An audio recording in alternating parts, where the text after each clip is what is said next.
Hello kids, welcome to science session. We are doing chapter the living organisms and their surroundings. आज इस session में what are we going to learn? We are going to discuss about a journey through different habitat. तो अब तक हम लोगों ने सीख लिया है कि there are different habitats.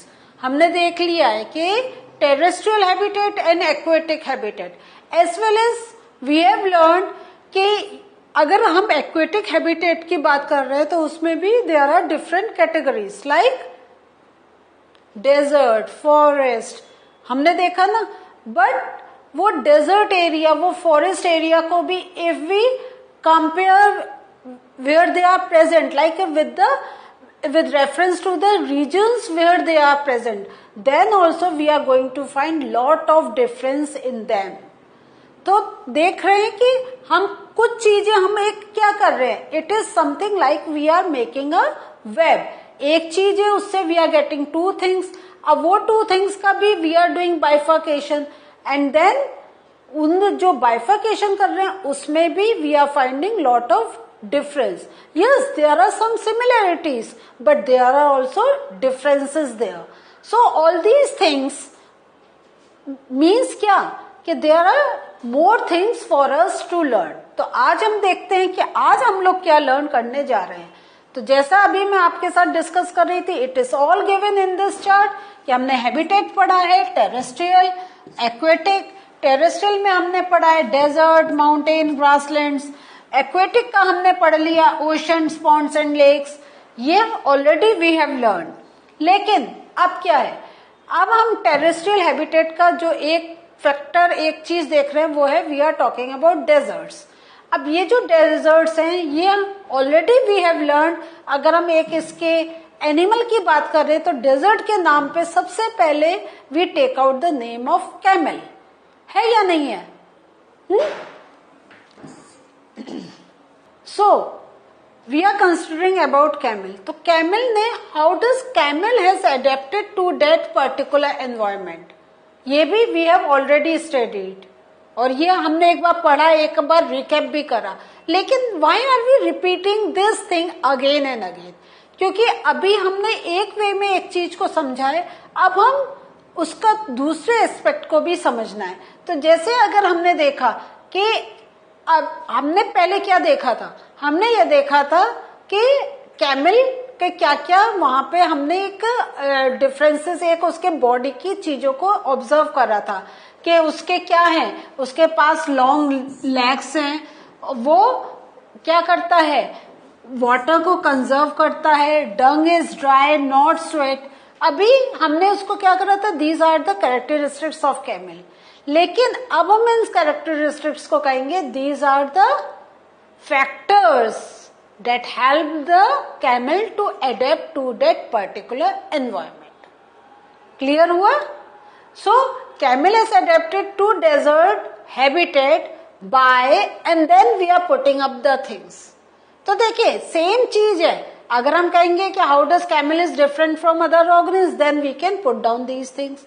लेकिन अगर हम ये कहें how does camel is adapted to the desert environment, then also we are going to say all these things. क्योंकि इन्हीं की वजह से the camel is able to survive in desert conditions जहां पे we get very very less water. समझ में आ रहा है ना आपको? थोड़ा सा हमें लगता है ये why are we repeating these things again, but see हम पहले जो हम सिंपल पढ़ते थे कि उसकी बहुत लंबी टांगे होती हैं, कैमल तो ही डेजर्ट में रह सकता है, वो पानी कम पीता है. लेकिन अब जो हम उसकी कैरेक्टरिस्टिक कह रहे थे वो अब हमें समझ में आया कि बिकॉज ऑफ ये जो है ये इसका एडेप्टेशन है टू दैट पर्टिकुलर एनवायरमेंट. अब some more information about rats and snacks.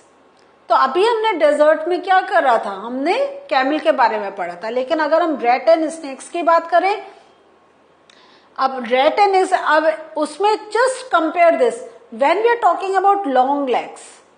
ठीक है, लॉन्ग लेग्स की जब बात कर रहे हैं हमें मालूम है क्यों होती हैं. क्यों होती हैं? यस, कि to keep away from the ground heat.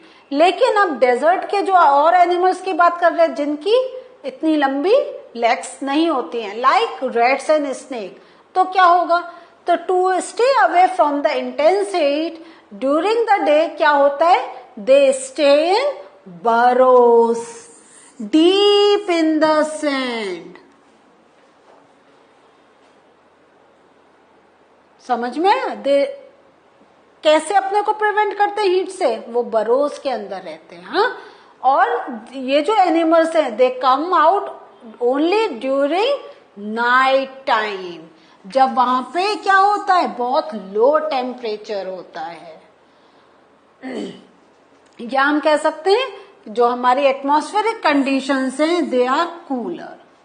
तो गर्मी से बचने के लिए जहां कैमल की लंबी टांगे हैं, उसी तरीके से जो हमारे रैट्स स्नेक्स हैं उनकी हैबिट है कि दे डिग बरोज, है ना, और वो बरोज में घुस के अपने को प्रिवेंट करते हैं, अपने को बचाते हैं from the extreme heat conditions of that desert.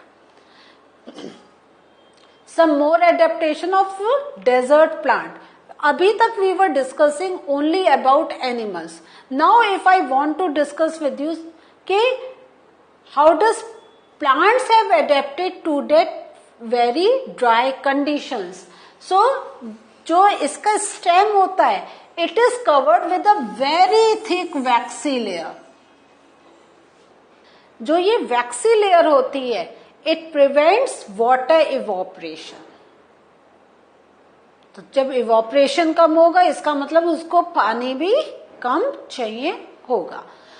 Most desert plants have roots that go very deep in the soil। और उससे क्या होगा, क्योंकि हमें एक लेवल पे वाटर नहीं मिल रहा है लेकिन बहुत डिग करेंगे कहीं तो मिलेगा, तो ये these roots they penetrate deep inside the soil so that they can take the water from where they can take it।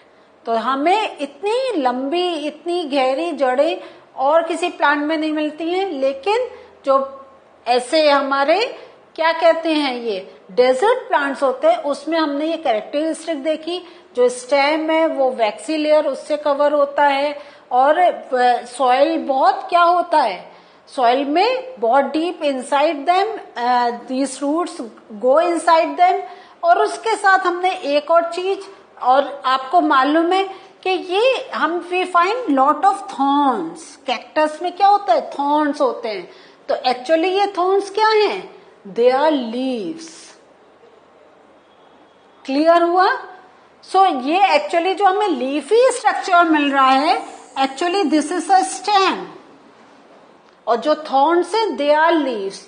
Why they have become like thorns, जैसे उनका सरफेस एरिया डिक्रीज हो and less transpiration takes place. Clear? तो देखिए कैसे कैसे हमारे environment के मतलब by natural way how does these animals या plants have adapted themselves to that particular environment। Now अगर हम टेरेस्ट्रियल हैबिटेट में हम माउंटेन रीजन्स की बात करें, तो माउंटेन रीजन्स में first we are talking about adaptation of plants. यहाँ पे आप देखें तो ये जो आपको हिल्स एरिया में जहां पे बहुत स्नो होती है, you will find the trees to be in conical shape, एक कोन की शेप में होते हैं, और इनमें क्या होता है, दे हैव स्लोपिंग ब्रांचेस, एक स्लोप की तरह होता है। Why do you know? सोचिए। यस, क्योंकि जैसी ही उस पर स्नो गिर रही है तो स्नो को क्या है, अगर एक कोई ऐसे स्लांट एरिया दिखाई दे रहा है मिल रहा है तो it will just flow down, और ऐसे स्ट्रेट होगा तो वहां पे वो इट विल स्टेबलाइज। तो so that nothing get stabilize, it keeps on flowing. तो इसलिए जो इनकी होती है, जो ट्रीज की शेप होती है इट इज कॉनिकल, एंड जो ब्रांचेस होती हैं they are sloppy in nature, and leaves of some of these trees are needle like.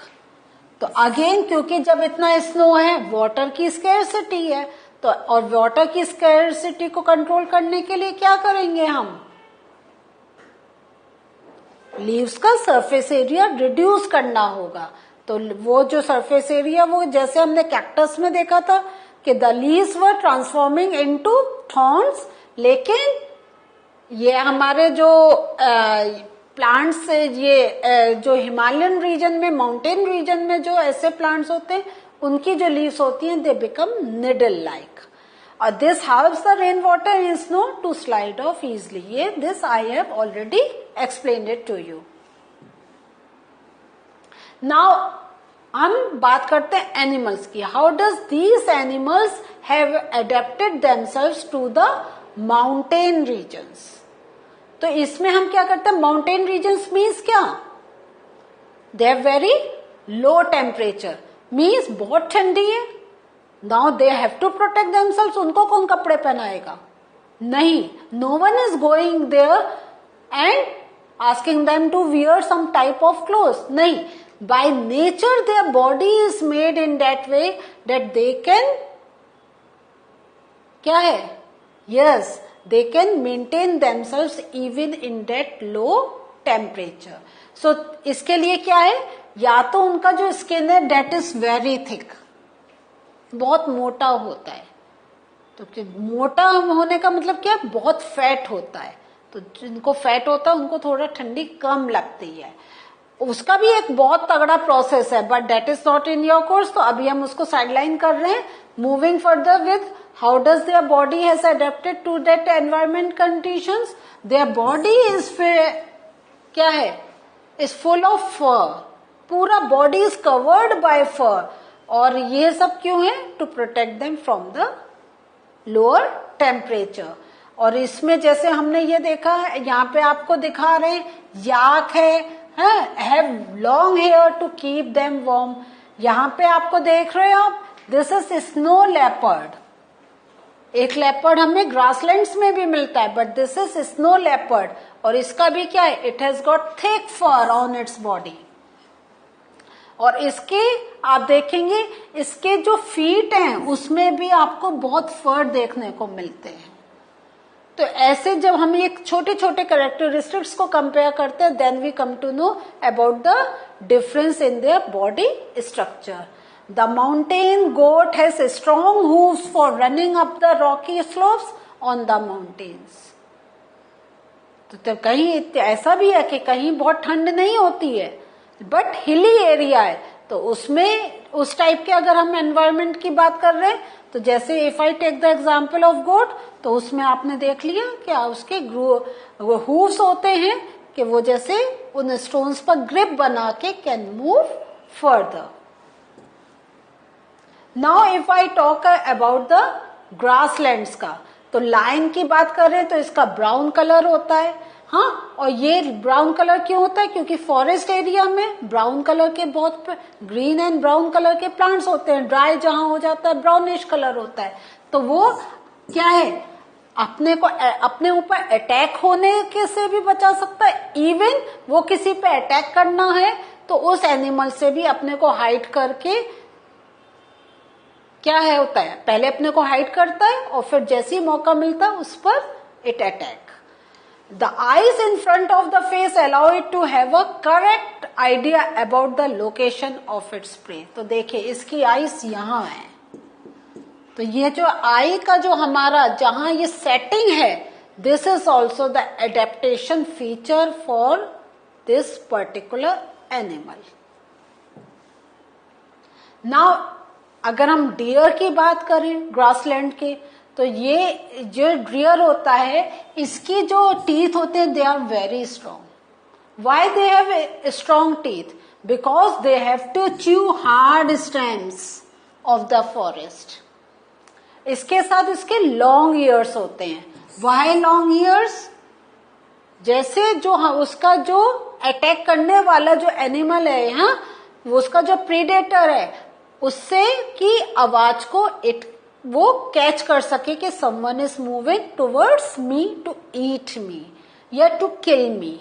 इसके जो आईज होते हैं they are on the side. ये देखिए लाइन से हम थोड़ा सा डिफरेंट देख रहे हैं, साइड ऑफ इट्स हेड. और ये क्या हेल्प करता है, to look in all directions, क्योंकि छोटा सा प्यारा सा एनिमल है. और इसकी स्पीड क्या होती है, बहुत तेज होती है, और ये इसीलिए है कि जब इसके ऊपर कोई अटैक कर रहा है, the deer can run away from that place. So what did we learn today? Today we learn characteristics of the animals and plants in a particular habitat. In the coming sessions, we'll discuss more from the same chapter. Till we meet again, bye.